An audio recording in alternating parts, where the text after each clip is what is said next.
اب بلا کسی تاخیر کے اس لیے کہ میں محسوس کر رہا ہوں کہ آپ کا دل و دماغ کما حقہ مجلس سے جڑ چکا ہے، التفات انہماک بڑھ چکا ہے۔ اب میں بلا کسی تاخیر کے سلسلہ خطابت کا انقلاب آفری آغاز کروں، کیونکہ خطابت نے چمنستان عالم میں بڑے بڑے کارنامے انجام دیے ہیں۔ خطابت نے ایمان یقین کی شمع روشن کی ہے۔ خطابت نے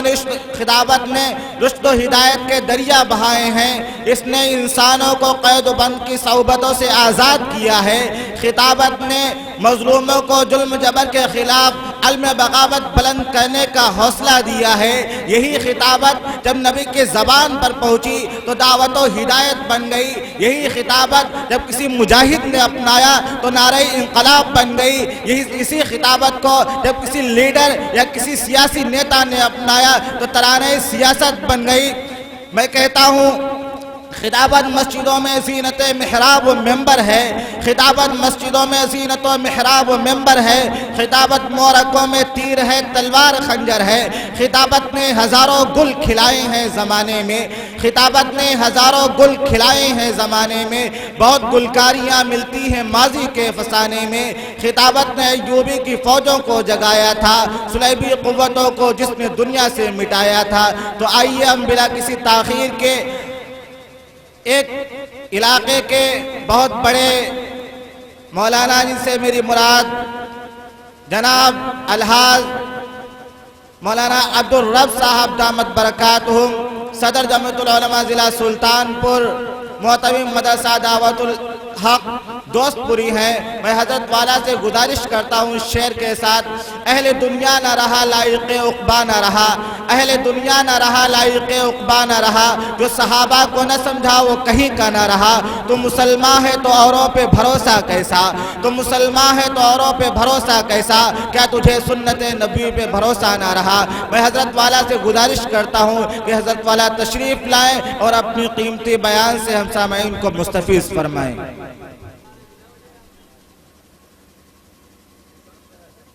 الحمد لله نحمده ونستعينه ونستغفره ونؤمن به ونتوكل عليه ونعوذ بالله من شرور أنفسنا ومن سيئات أعمالنا من يهده الله فلا مضل له ومن يضلله فلا هادي له ونشهد أن لا إله إلا الله وحده لا شريك له ونشهد أن سيدنا ومولانا محمدا عبده ورسوله أما بعد فأعوذ بالله من الشيطان الرجيم بسم الله الرحمن الرحيم فبما رحمة من الله لنت لهم ولو كنت فظا غليظ القلب لانفضوا من حولك واعف عنهم واستغفر لهم وشاورهم في الأمر فإذا عزمت فتوكل على الله إن الله يحب المتوكلين قال الله تبارك وتعالى في مقام آخر يا أيها الذين آمنوا اتقوا الله يا أيها الذين آمنوا اتقوا الله وقولوا قولا سديدا يصلح لكم أعمالكم ويغفر لكم ذنوبكم قال النبي صلى الله تعالى عليه وسلم من اتبع سنتي فقد أحبني ومن أحبني كان معي في الجنة أو كما قال عليه الصلاة والسلام یا الہی آج تو صدیق سا ایمان پیدا کر، یا الہی آج تو صدیق سا ایمان پیدا کر، عمر فاروق سا کوئی جری انسان پیدا کر، جہاں سے گم حیا ہو وہاں عثمان پیدا کر، جہاں سے گم حیا ہو وہاں عثمان پیدا کر، علی مرتضی شیر خدا کی آن پیدا کر۔ حضرات علماء کرام، شعرائے عظام، پردے کے پیچھے بیٹھی ہوئی ہماری موقرہ محترمہ مائیں اور بہنیں، عزیز نوجوانان اسلام، ابھی تک آپ حضرات جناب نبی کریم صلی اللہ تعالی علیہ وسلم کی شان میں نعت پاک سماعت فرما رہے تھے اور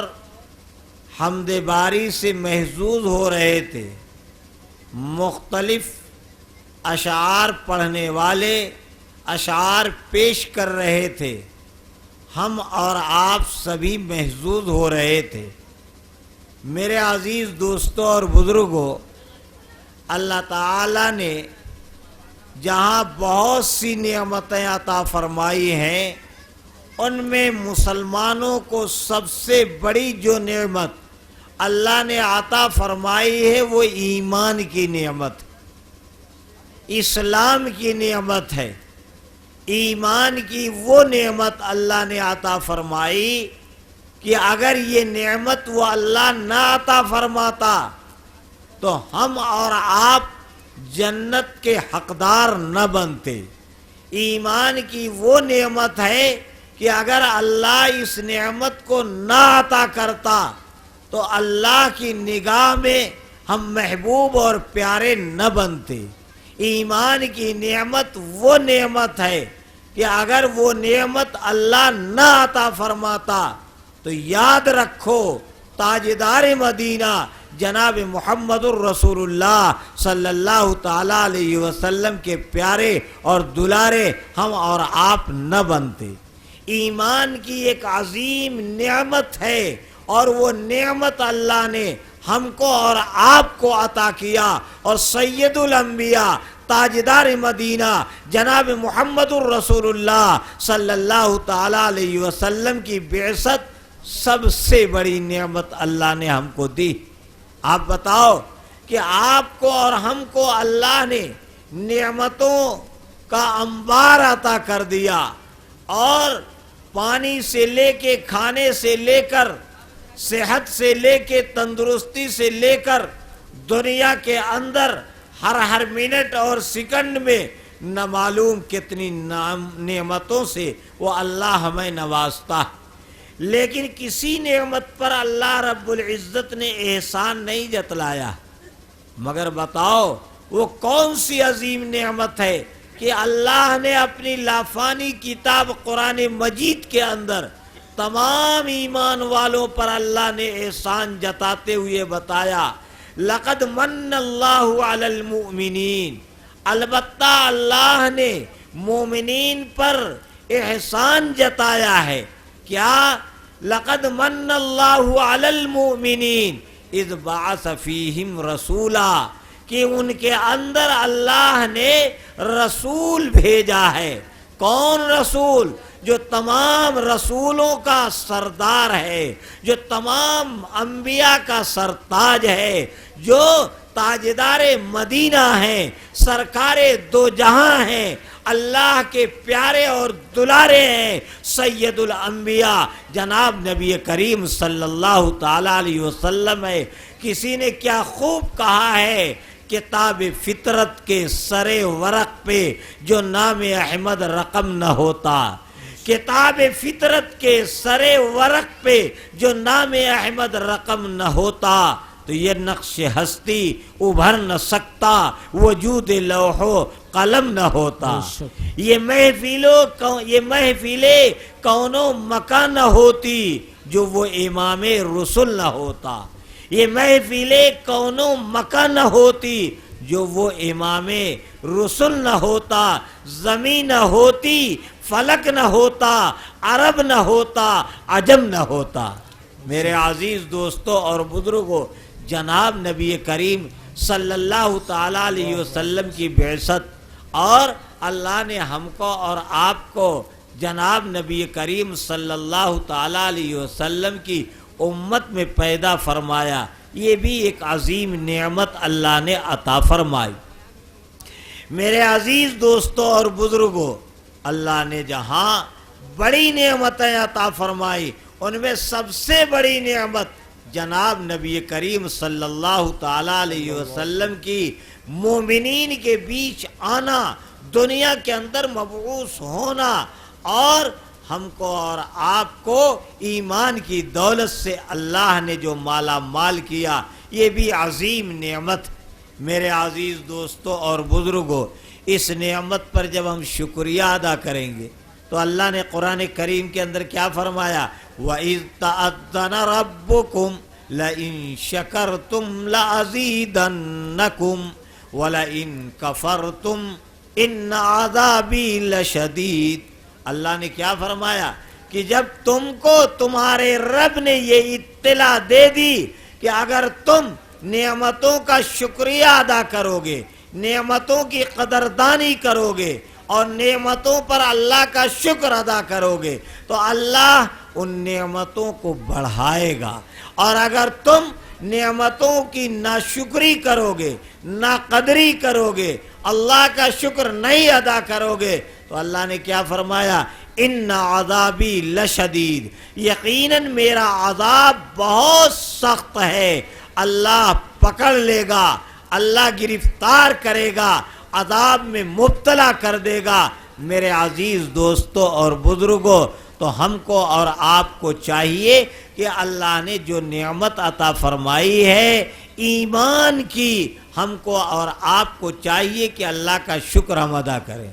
دوستو، ایک زمانہ وہ تھا کہ جب بڑے بڑے زمیندار، بڑے بڑے نواب، بڑے بڑے راجہ مہاراجہ اور بڑے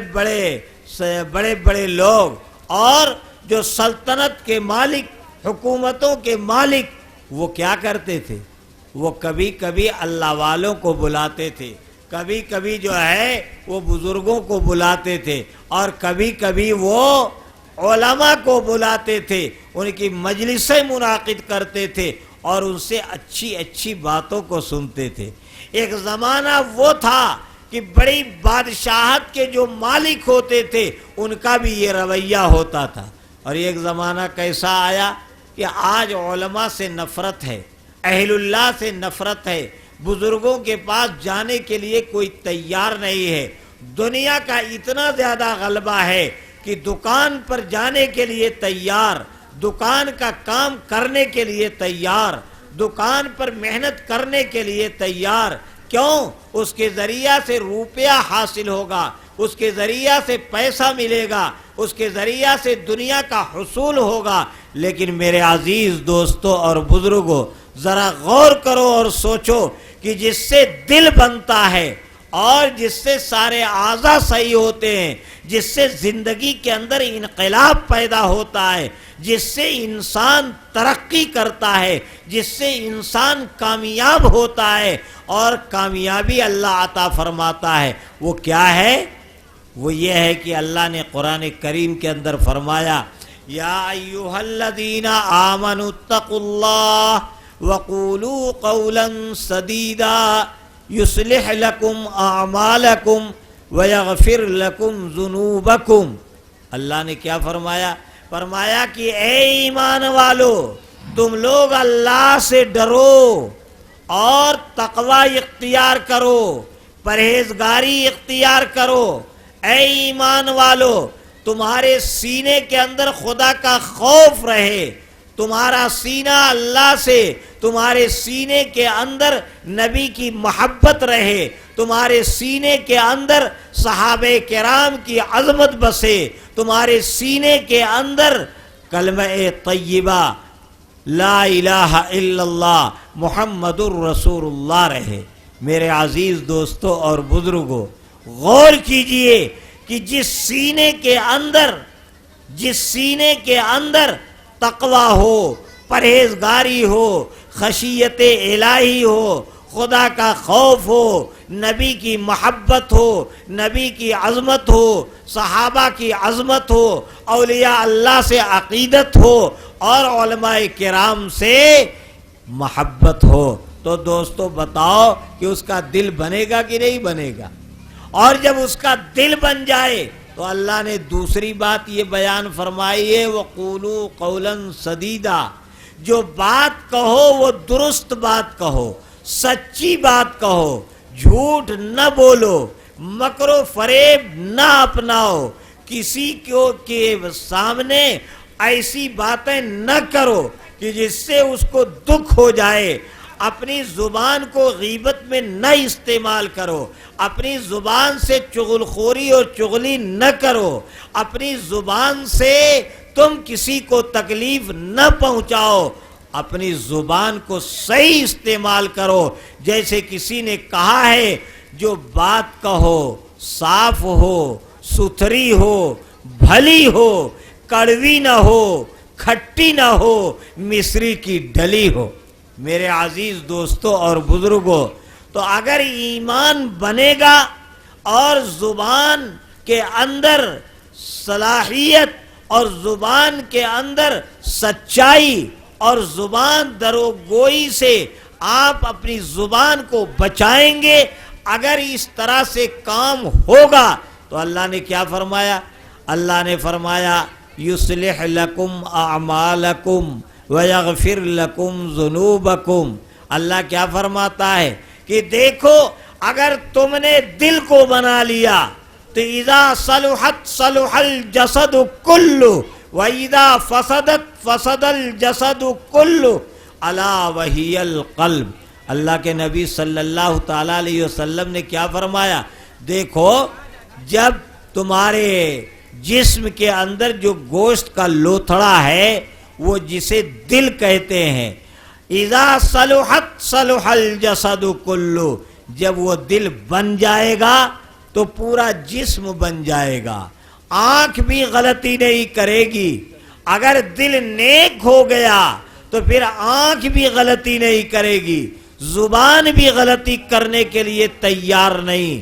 ہاتھ بھی غلط طریقے پر اٹھنے کے لیے اور پکڑنے کے لیے تیار نہیں، اور قدم بھی جو ہے وہ اٹھنے کے لیے تیار نہیں، غلط کاموں کی طرف، غلط منزل کی طرف، غلط راستے کی طرف جانے کے لیے تیار نہیں۔ اس لیے کہ دل اللہ نے جو بنایا ہے تو سارے اعضاء کو اس کے تابع کر دیا ہے، اور سارے اعضاء اس کے تابع ہیں۔ تو جب وہ دل نیک ہو گیا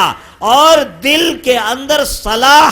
تقوی، پرہیزگاری، خدا کا خوف، خشیت الہی، یہ چیزیں پیدا ہو گئیں اور دل بن کے تیار ہو گیا تو سارے اعضاء صحیح ہو جائیں گے۔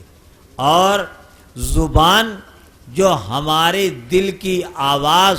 اور ہمارے ضمیر کی آواز کو وہ نکالتا ہے، اور ہمارے دل کے تمام وہ عزائم اور منصوبے اس کے لیے جو ہے زبان اس کی ترجمانی کرتا ہے۔ تو بتاؤ وہ زبان جب صحیح وہ جھوٹ کے قریب نہ جائے، جھوٹی گواہی کے قریب نہ جائے، اور کسی مسلمان سے کہے کہ صاحب ہم بولیں گے ہی نہیں، ایسا نہ کرے، تو اگر وہ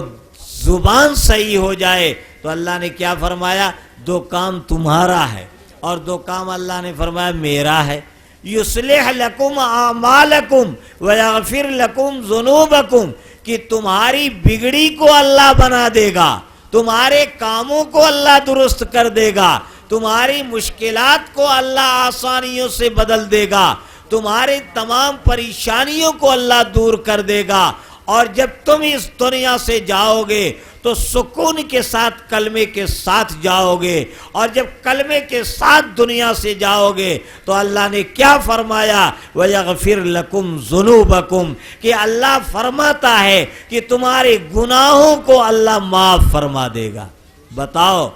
آپ نے محنت کیا، دل بنایا، آپ نے محنت کیا، زبان کو جو ہے بنایا، آپ نے محنت کیا، دونوں کو صحیح جگہ پہ استعمال کیا، تو اللہ نے کیا فرمایا کہ دو کام آپ نے کیا ہے، دو کام میں کر رہا ہوں۔ اور ایک آیت جو میں نے تلاوت کی ہے کہ اللہ نے جو ہے قرآن کریم کے اندر اپنے پاک نبی جناب نبی کریم صلی اللہ تعالی علیہ وسلم کی جو معصوم ہے، اللہ کے نبی صلی اللہ تعالی علیہ وسلم کے بارے میں صرف اہل سنت والجماعت کا یہ عقیدہ ہے کہ تنہا عصمت اگر کسی کے لیے ہے اور عصمت انبیاء کے لوازم ذات سے اگر ہے تو وہ صرف اور صرف انبیاء کرام کی جماعت ہے، انبیاء کے علاوہ کسی کے لیے عصمت نہیں ہے، انبیاء کے علاوہ اہل سنت والجماعت کسی کو معصوم نہیں مانتے ہیں۔ ہم تو صرف معصوم جو مانتے ہیں وہ انبیاء کو مانتے ہیں، رسولوں کو مانتے ہیں۔ صحابہ کا مقام بڑا اونچا ہے اور صحابہ سے ہم انتہائی عقیدت رکھتے ہیں، انتہائی محبت رکھتے ہیں، صحابہ کا مقام و مرتبہ بیان کرتے ہیں، لیکن دوستو صحابہ کے لیے کسی صحابی کے لیے ہم عصمت نہیں تسلیم کرتے۔ میرے عزیز دوستو اور بزرگوں، ہم تو یہاں تک کہتے ہیں کہ نبوت وہابی ہے، کسبی نہیں ہے کہ آپ تسبیح پڑھتے رہیں، تلاوت کرتے رہیں، ریاضت اور مجاہدہ کرتے رہیں، محنت اور کوشش کرتے رہیں تو آپ نبی نہیں ہوں گے۔ جس کو خدا نبی بنائے گا وہی نبی ہوگا۔ تو معلوم یہ ہوا کہ نبوت و رسالت وہابی ہے، اللہ جسے چاہتا ہے دیتا ہے،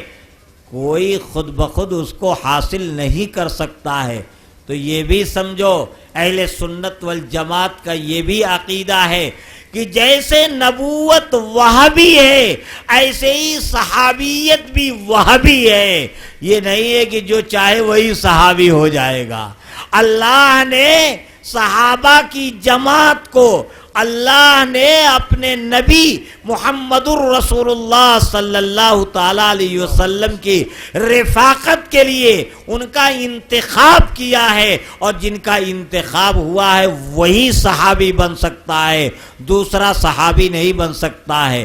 مقام و مرتبہ چاہے جتنا بڑا ہو جائے لیکن صحابیت کے مقام سے بڑھ کر کوئی مقام نہیں ہو سکتا ہے۔ اللہ کے بعد نبوت و رسالت کا مقام ہے، اور نبوت و رسالت کے بعد اگر مقام ہے تو صحابیت کا مقام ہے۔ میرے عزیز دوستو اور بزرگوں، اہل سنت والجماعت کا عقیدہ ہے الصحابۃ کلہم اہل الجنت قطعا۔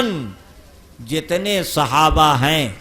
جتنے بھی صحابہ ہیں، یہ نہیں کہ صرف حضرت علی رضی اللہ تعالیٰ عنہ، صرف حضرت حسن رضی اللہ تعالیٰ عنہ، صرف حضرت حسین رضی اللہ تعالیٰ عنہ۔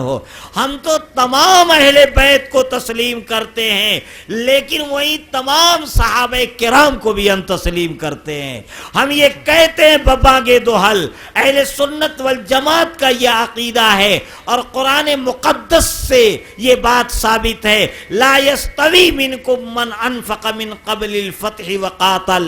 اللہ نے فرمایا ہے کہ دیکھو جو فتح مکہ سے پہلے مسلمان ہوئے اور ایمان لائے، جو فتح مکہ کے بعد ایمان لے آئے، دونوں کے درجے میں بڑا فرق ہے کہ جو فتح مکہ سے پہلے ایمان لے آئے ان کا مقام و مرتبہ بڑھا ہوا ہے ان سے، جو فتح مکہ کے بعد ایمان لے آئے، جو فتوحات کے دروازہ کے کھلنے کے بعد ایمان لے آئے، ان سے ان کا درجہ جو فتح مکہ سے پہلے جو ہے ایمان لائے تو ان کا مقام و مرتبہ اور درجہ بڑھا ہوا ہے۔ لیکن آگے اللہ نے کیا فرمایا؟ وَكُلًّا وَعَدَ اللَّهُ الْحُسْنَى۔ مفسرین نے لکھا ہے کہ حسنہ سے مراد جنت ہے، تو مفسرین کی تفسیر کے مطابق یہ بات ثابت ہے کہ وَكُلًّا وَعَدَ اللَّهُ الْحُسْنَى۔ جتنے بھی صحابہ ہیں، چاہے فتح مکہ سے پہلے کے لوگ ہوں اور چاہے فتح مکہ کے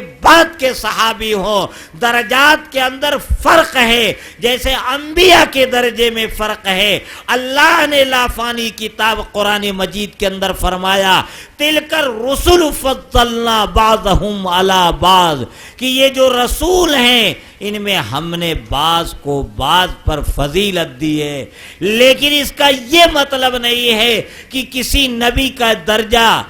کم بتایا جائے اور کسی نبی کا درجہ زیادہ بتایا جائے، بحیثیت نبی ہونے کے سب کا مقام و مرتبہ اعلیٰ ہے، ان میں آپس میں کوئی بڑا ہے کوئی چھوٹا ہے، لیکن ہم اپنے اعتبار سے بڑا اور چھوٹا تھوڑے ہی کہہ رہے ہیں۔ اسی طریقے سے صحابہ کرام میں فتح مکہ سے جو پہلے ہیں ان کا درجہ بڑھا ہے، لیکن اللہ نے کیا فرمایا کہ ان کا بھی درجہ اور جو ان کے بعد کے لوگ ہیں صحابی ہیں سب کے بارے میں وَكُلًّا وَعَدَ اللَّهُ الْحُسْنَى، ہر ایک سے اللہ نے جنت کا وعدہ کیا ہے۔ اسی آیت کی روشنی میں تمام اہل سنت والجماعت کا یہ کھلا عقیدہ ہے کیا کہ الصحابۃ کلہم اہل الجنت قطعا، کہ جتنے بھی صحابی ہیں سب کے سب قطعی اور یقینی طور پر جنتی ہیں، اور اسی لیے یہ عقیدہ ہے کہ الصحابۃ کلہم عدول، جتنے بھی صحابہ ہیں سب عادل ہیں، کوئی صحابی فاسق نہیں، کوئی صحابی فاجر نہیں، کوئی صحابی جنتی نہ ہو ایسا نہیں ہے، جتنے صحابہ ہیں سب کے سب جنتی ہیں، جتنے صحابہ ہیں سب کے سب اللہ کے نبی کے پیارے اور دلارے ہیں۔ آپ کیا سمجھتے ہیں؟ آپ یوں سمجھیے کہ حضور اکرم صلی اللہ تعالیٰ علیہ وسلم کے بارے میں اگر یہ پوچھا جائے کہ صاحب حضور اکرم صلی اللہ تعالیٰ علیہ وسلم جو ہے یہ کون ہے، تو ہم کیا کہیں گے؟ ہم یہی کہیں گے کہ اللہ کے بعد فضائل کی جہاں انتہا ہے، کمالات کی جہاں انتہا ہے، تمام فضائل تمام کمالات سارے انبیاء سارے رسول ساری دنیا اللہ کے بعد جتنی مخلوق ہیں تمام کے اندر جتنے کمالات و فضائل بکھرے ہیں سب کے مجموعے کا نام ہے حضور اکرم صلی اللہ تعالیٰ علیہ وسلم۔ اور صحابہ کون ہیں؟ فرماتے ہیں کہ دیکھو نبی اکرم صلی اللہ تعالیٰ علیہ وسلم کے اندر جتنے کمالات ہیں ان میں سے تمام کمالات کا اگر عکس دیکھنا ہے تو صحابہ کی شکل میں دیکھو، اگر نبی اکرم صلی اللہ تعالیٰ علیہ وسلم کی شجاعت و دلیری دیکھنا ہو تو علی مرتضیٰ شیر خدا علی مرتضیٰ رضی اللہ تعالیٰ عنہ کو ذرا دیکھو، آئینہ اٹھاؤ شیر خدا کا اور دیکھو اس آئینے میں۔ اگر آپ کو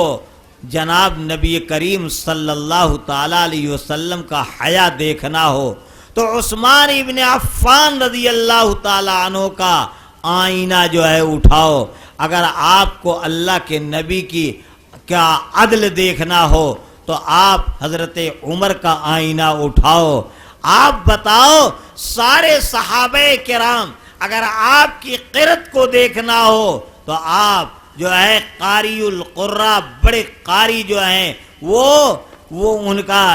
صحابی ہیں، ان کا جو ہے وہ حضرت ابی ابن کعب رضی اللہ تعالیٰ عنہ کی قرت سنو اور ان کی قرت کو دیکھو۔ ایسے ہی فقہا اور تمام صحابہ کو ایک ایک چیز اگر دیکھنا ہے تو آپ دیکھو، اور اسی سے اندازہ ہوگا، شاگردوں سے استاذ کا اندازہ کیا جاتا ہے تو صحابہ کرام سے، اور ہم تو کہتے ہیں صحابہ جانتے ہو کیا ہے؟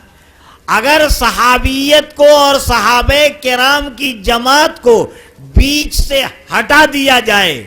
تو جانتے ہو کیا ہوگا؟ پورا دین ہمارا متزلزل ہو جائے گا۔ ہم کو اگر پتہ چلا ہے کہ یہ قرآن اللہ کا کلام ہے تو اللہ کے نبی نے صحابہ کرام کو بتایا ہے، صحابہ کرام نے تابعین اعظام کو بتایا ہے، تابعین نے تابعین کو بتایا ہے، تو اس کے اندر بھی مدنی آقا جناب نبی کریم صلی اللہ تعالیٰ علیہ وسلم اور امت محمدیہ کے درمیان واسطہ جو ہیں وہ صحابہ کرام ہیں۔ اگر صحابہ کو بیچ سے آپ نکال دو گے تو پورا دین متزلزل ہو جائے گا اور ہم اور آپ اپنے دین کو بھی محفوظ نہ کر پائیں گے۔ صحابہ کرام کی وہ جماعت ہے میں آپ کو بتاؤں، اور ذرا آپ غور کیجئے کہ بتاؤ کہ تراویح کی نماز جناب نبی کریم صلی اللہ تعالی علیہ وسلم سے صرف 3 دن ثابت ہے پڑھنا، 3 دن ثابت ہے پڑھنا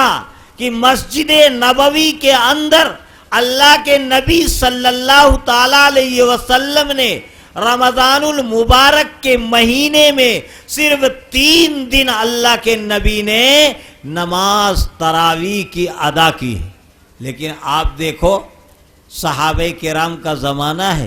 حضرت عمر ابن خطاب رضی اللہ تعالی عنہ نے صحابہ کرام سے مشورہ کیا، اور مشورہ کرنے کے بعد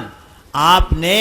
مسجد کے اندر تراویح کی نماز باجماعت ادا کرنے کا حکم پورے مہینہ رمضان میں دے دیا۔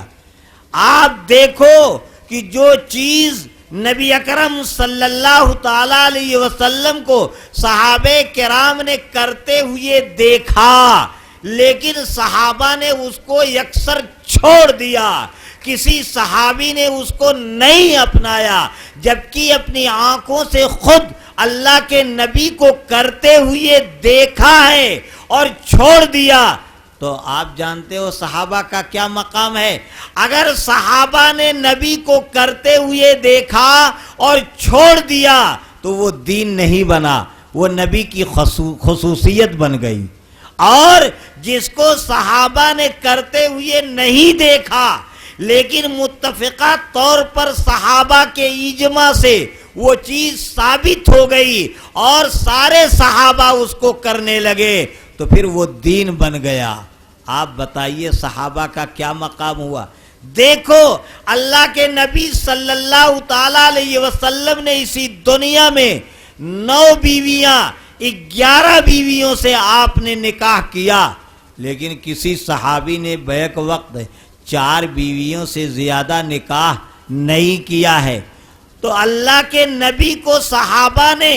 11 بیویوں سے نکاح کرتے دیکھا، لیکن کسی صحابی نے ایسا کام نہیں کیا، تو دین کیا بنا؟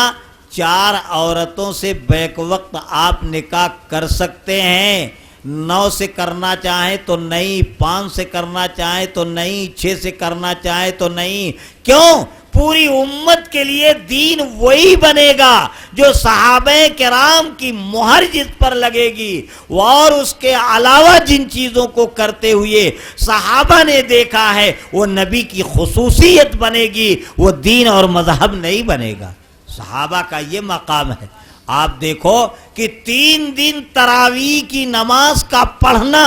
یہ تو اللہ کے نبی سے ثابت ہے، لیکن اب بتاؤ رہتی دنیا تک قیامت آنے تک جتنی مسجدیں رمضان المبارک میں ہیں، تو جتنی بھی مسجدیں ہیں اس میں جماعت کے ساتھ تراویح کی نماز ہوتی کہ نہیں ہوتی؟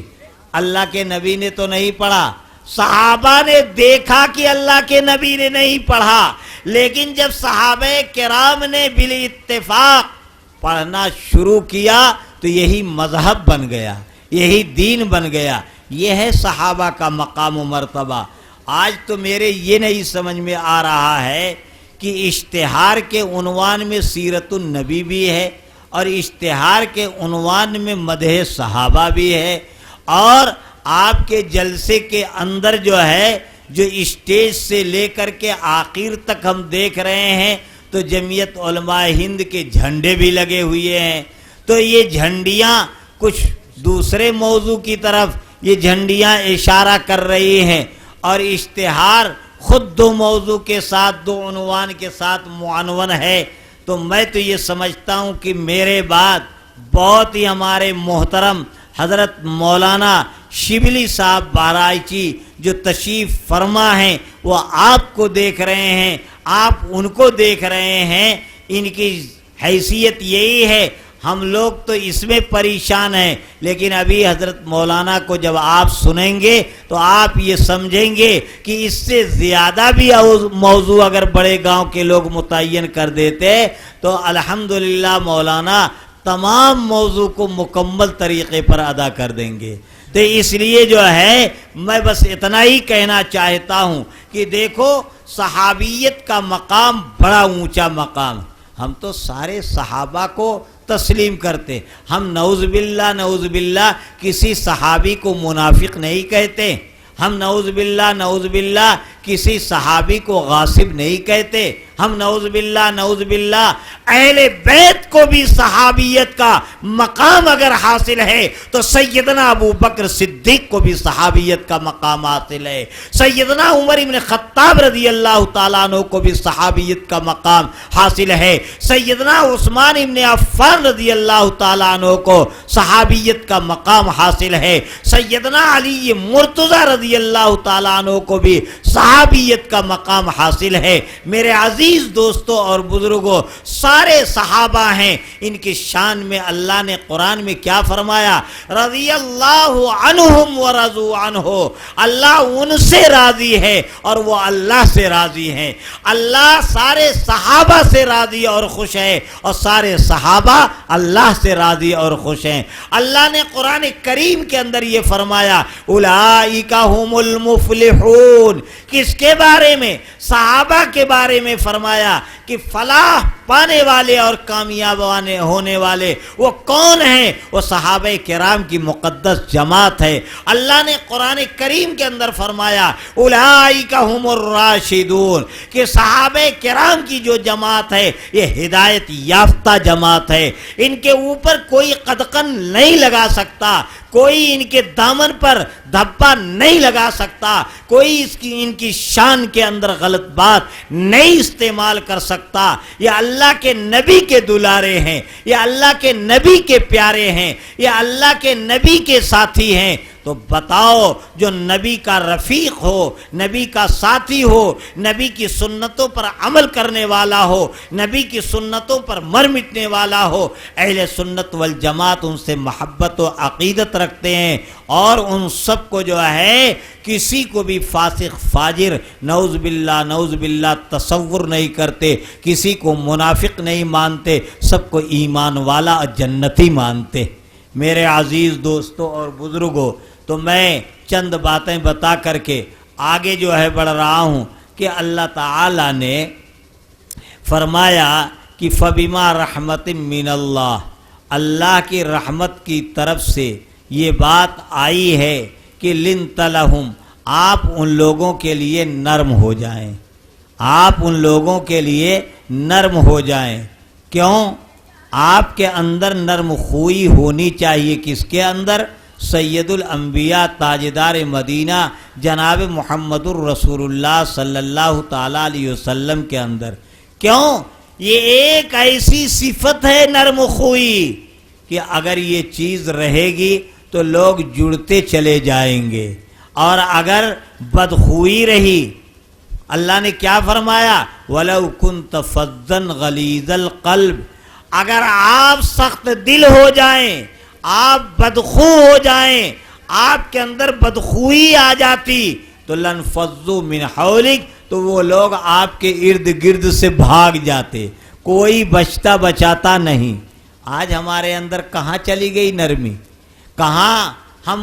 معافی اور ہم عفو درگزر کا کام کیوں نہیں کرتے؟ کہ بتاؤ، بچپن میں ہمارا بھائی آیا اور ہم دونوں بھائی ایک آنگن میں محبت کے ساتھ کھیلتے تھے، اور کھانے کے وقت ایک پلیٹ میں دونوں کھاتے تھے، اور سونے کے وقت ایک بستر پر جا کر کے سو جاتے تھے، اور اماں ابا دونوں کے ایک، وہ امی کہتا تھا دوسرا بھی امی کہتا تھا، وہ ابو کہتا تھا تو دوسرا بھی ابو کہتا تھا، دونوں کے خاندان ایک۔ آپ بتاؤ کہ بچپن میں کھیلے ساتھ، کھائے ساتھ، آنگن میں چلے ساتھ، بستر پہ سوئے ساتھ، محبت کی تمام مثالیں ہیں دونوں بھائیوں میں، لیکن جب گھر کے اندر وہ بیویاں آئیں تو انہوں نے گل کھلایا، اور جب انہوں نے گل کھلایا تو یہ نوجوان لڑکے کہ جو دو بھائی ایک ساتھ رہتے تھے، ایک ساتھ سوتے تھے، ایک ساتھ کھاتے تھے، 40 سال گزر جاتا، دونوں میں بول چال بند ہو جاتی۔ دو بہنوں کے اندر محبت تھی، لیکن دونوں کے اندر جب بغاوت و دشمنی اور عداوت و دشمنی بڑھی تو ایک دوسرے کا چہرہ دیکھنے کے لیے تیار نہیں۔ بتا، یہ نرمی کا معاملہ ہے، یہ معاشرے کے اندر سدھار کا معاملہ ہے۔ معاشرے کے اندر نمازی ہیں، حاجی ہیں، 40 سال سے نماز پڑھ رہے ہیں، 4 مہینہ 40 دن لگا رہے ہیں، جماعتی ہیں، جمعیتی ہیں، اور چہرے پہ داڑھی ہے اور سر پر ٹوپی ہے، اسلامی شناخت کے ساتھ زندہ ہیں، لیکن ان سے کہو صاحب آپ کے پڑوس میں جو آدمی رہتا، کہنے لگے ارے میں تو 20 سال سے اس سے بولتا ہی نہیں ہوں۔ آپ بتاؤ کون سا ایمان آپ کے پاس ہے، کون سا اسلام آپ کے پاس ہے، کس کے اندر یہ سبق دیا گیا ہے؟ اسلام تو یہ کہتا ہے کہ کسی بھی مسلمان سے